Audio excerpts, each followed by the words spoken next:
Unsa? RTC. Identity as a business strategy. So leveraging a company's unique cultural target customer.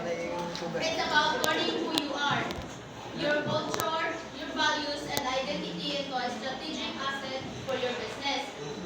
Like kung unsang imong culture, ang imong values, ang imong tradition, ang kanang imong mga nangaandan kay kanang inyong gigamit na as a strategy para successful ang inyong business o maka-connect or maka-relate ang inyong mga customers sa inyong product. Like for example,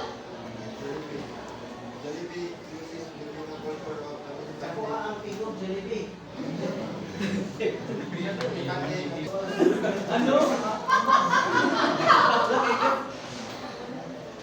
Ba? Well, it embodies no kay ang